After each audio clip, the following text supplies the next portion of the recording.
نحمدہ ونصلی علی رسولہ الکریم۔ ناظرین کرام، اسکرین پر آپ کو جو تصویر نظر آ رہی ہے یہ مناظر اسلام مولانا محمد رمضان نعمانی صاحب۔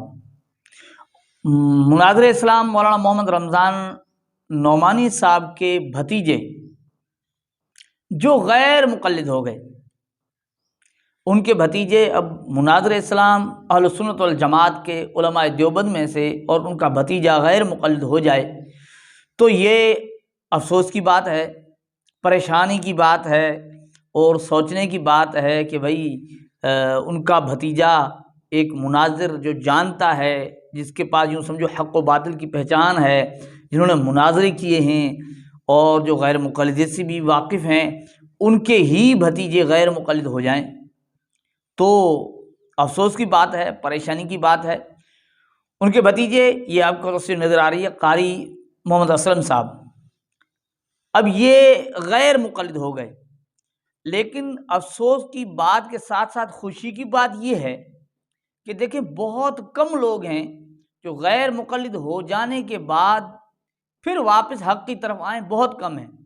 وجہ یہ ہے کہ یہی سوال حجت اللہ فی الارض مولانا محمد امین صفدر اوکاڑی رحمۃ اللہ تعالیٰ علیہ سے پوچھا گیا تو مولانا نے کہا کہ دیکھیں جب وہ اہل سنت والجماعت میں تھا تو ان کے اندر قرآن و حدیث کی محبت تھی، ایک حدیث سنانے سے وہ اس طرف چلا گیا، لیکن وہاں جانے سے یہ محبت ختم ہو گئی۔ اسی بندے کو جو ایک حدیث پر گیا ہے اسے آپ 100 حدیثیں دکھائیں، قرآن کی آیات دکھائیں، ماننے کے لیے تیار نہیں۔ کیوں؟ کیونکہ قرآن و حدیث کی جو عظمت و محبت تھی وہ وہاں جاتے ہی ختم ہو گئی۔ تو بہت ہی کم لوگ ہوتے ہیں جو واپس آئیں، غیر مقلد ہونے کے بعد واپس آئیں، یہ بہت کم ہوتے ہیں۔ لیکن یہ قاری محمد اسلم صاحب جو مناظر اسلام مولانا محمد رمضان نعمانی صاحب کے بھتیجے، وہ واپس آئے، کس طرح آئے، کیسے آئے، تو ہم آپ کو وہ وائس میسیج سناتے ہیں جن میں وہ اس چیز کا اظہار کر رہے ہیں کہ وہ کس طرح آئے۔ آپ سن لیجئے کہ قاری محمد اسلم صاحب غیر مقلد ہو کر غیر مقلدیت سے کیسے واپس آئے، کتنے وہ خوش نصیب ہیں کہ واپس آئے۔ سنتے ہیں قاری محمد اسلم کو۔ میں پہلے دیوبندی تھا، میں حضرت مولانا محمد رمضان نعمانی احمد الشرقیہ مناظر اسلام رحمۃ اللہ علیہ کا بھتیجا ہوں۔ تو میری شادی ہوئی اہل حدیثوں میں، شادی ہوئی، انہوں نے مجھے ورغلایا، خراب کیا، انہوں نے مجھے ایک دو جگہ 3 جگہ ملا کے دی، لالچ دے رہے ہیں۔ ادھر آ جائیں، آپ کو انشاءاللہ تنخواہ بھی اچھی ملے گی، اچھا، آپ کو کھانا پینا بھی ملے گا، آپ پتہ نہیں کیا کیا انہوں نے کہا۔ باقاعدہ یہ مجھے تو انہوں نے نہیں کہا، اوروں کو یہ کہتے ہیں رشتہ بھی دیں گے۔ اچھا، تو اس اور وجہ رشتہ، سے میں ایک دو مساجد میں ان کے گیا تھا، لیکن میرا دل مطمئن نہیں تھا۔ میں ان کے ساتھ 20 رکعت تراویح کی اور جو ہے نا سورۃ فاتحہ کی، اور رکوع، مطلب رکوع والی آپ صلی اللہ علیہ وسلم کی آخری نماز، اس پہ بحث کرتا، یہ مجھے جواب نہیں دیتے تھے، چھوڑ چھوڑ چھوڑ، بھاگ لگا، جیسے اب یہ کہہ رہا تھا گروپ کے اندر، مطلب ہے ایسے چھوڑو بھی چھوڑو، میں آپ سے بات بھی نہیں کرنا چاہتا۔ وہ مجھے بھی ایسے کہتے تھے، بس چھوڑو، یہ بات نہیں کرنی چاہیے، بس آپ جو ہے نا یہ رہیں، یہ ہمارا مسئلہ سچا ہے، ہمارا یہ ہے۔ تو اچھا، میں تحقیق کرتا رہا آہستہ آہستہ، لیکن تحقیق، الحمدللہ مجھے تحقیق کے پتہ چل گیا بھئی ان کا مسلک جھوٹا ہے، ہمارا مسلک سچا تھا، الحمدللہ، سچا ہے۔ الحمدللہ۔ انہوں نے مولانا رمضان نعمانی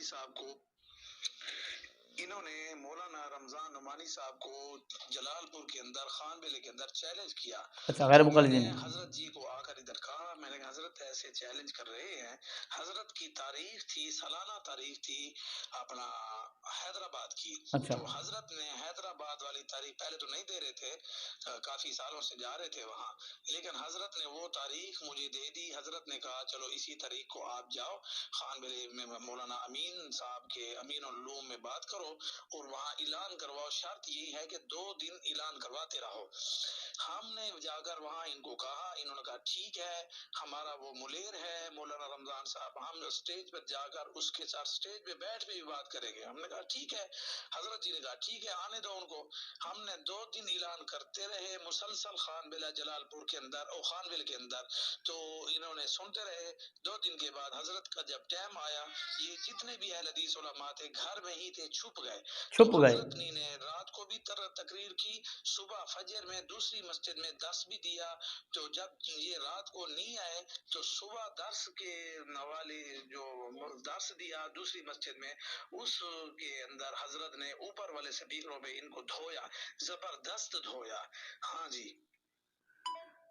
تو ناظرین کرام، یہ تھے قاری اسلم صاحب جو مولانا محمد رمضان نعمانی صاحب کے بھتیجے ہیں. وہ غیر مقلد ہوئے اور یہ خوش قسمتی کی بات ہے، یہ انہیں یہ مبارکباد دینی چاہیے کہ وہ پھر واپس اہل حق کی طرف آ گئے، واپس مسلک اہل سنت والجماعت میں آ گئے، حق کی طرف آ گئے. انہیں مبارکباد ہو، اور اللہ جل جلالہ پوری امت مسلمان کو فتنہ غیر مقلدی سے بچائے اور ہمیں ان کی حقیقت سے خوب واقف فرمائے. السلام علیکم ورحمۃ اللہ وبرکاتہ. یہ ہے حقیقت.